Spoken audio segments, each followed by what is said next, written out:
What's happening, friends? Hey, wanted to cover a few things on this engine build I'm doing here. This is a dart block, 351 Windsor, but we're stroking it. It'll be a 427 Windsor block, but it's kind of a Frankenstein. I've got some possibly LS pistons. They come from a machine shop in Indiana. The guy went out of business, and they're Weisicle pistons that are specially made for wing sprint cars, and he had them in his shop and was selling them at the right price.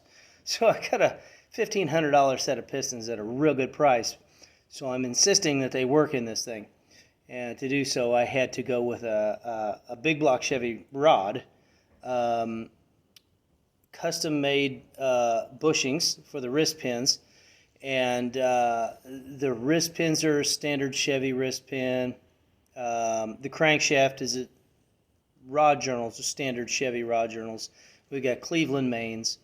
I just got the block back from the machinists, honed it out to spec, and then also honed the lifter pockets, and I should be about ready to go. I need a few other things, but I wanted to kind of go over how to cut your rings. When you're doing something like this, you want to get oversized rings and custom cut them.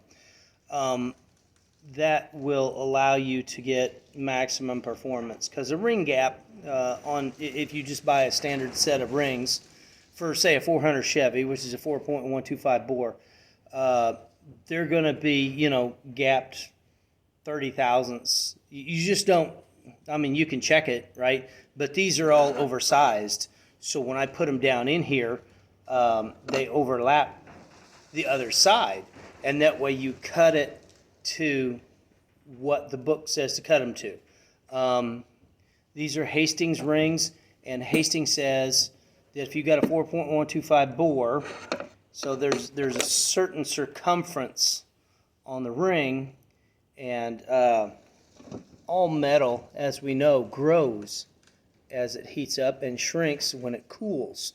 So this ductile iron is going to grow a certain amount, so you're going to have, just theoretically, a gap like that, and then when the engine heats up, the gap's going to close. Hastings says for a 4.125, they say a 22 thousandths gap. So when you cut it, you want your gap to be about 22 thousandths, right in there somewhere. You get a feeler gauge out, 22 thousandths feeler gauge, and you put this in here, and then you scribe it, and then you cut it, and I'm going to show you how I cut it. But I also wanted to cover the cylinder walls. I trust my machinist 100% with anything. When I got this block back, they looked awful shiny, and I didn't know what stones he used in his machine hone. So I have a stone hone. Dart says that they want 200 grit scratches in these cylinder walls, and they didn't look like 200 grit when I got this block back. So I took my stone, got everything wet, and I cut these cylinder walls with a hone just a little bit, and you can see in there, you can see the scratches. You have to have those scratches because the oil has to have a place to go. Now I'm going to put this ring in here, and you're going to see I've cut the number 1 ring. The number 2 ring doesn't have any paint on it. And of course, the Hastings, they all have a dot on them, not just the top one. So we'll get that guy in there like that. That's in there like so. And then I'll shoot you a little picture in there, and you can see how it overlaps right there. So what you do is you take your little scribe here, you get down in here, and you scribe right on that line with your little sharp edge. Okay? You run it by 4, 5, 6, 7, 8 times. Whatever it's going to take. Then when you pull it out, you probably can't see it, but it's got a nice little mark on it. Now, you take the ring, and you get you one of these little foot pedals here. I don't know if you can see the foot pedal. Okay, then you get that guy on there like that. Now, when this guy's on here, you put that right on the line where the scribe's at, and you cut right down the middle of the line. When you get that cut, that's going to give you just what you need so that when you get that ring and you put it in here, you get it down level, and you put your feeler gauge in there, you got 22 thousandths. Now you can be 23, 24, 25, 26. That's okay. If you know, if you get it a little big, that's okay. You just can't be smaller than 22. Because if you're down 18, 15, or 18, this thing's going to grow. And when it grows, inside your engine, it'll be like that, you know, when you put it in. If the thing grows and it doesn't have anywhere to go, you're going to end up breaking that ring. So just make sure when you cut these to tolerance, make sure that you're not smaller than the minimum. That's a minimum. That's not a maximum. And then, of course, if you add boost, that's gonna get bigger because they're gonna grow more. They're gonna get hotter.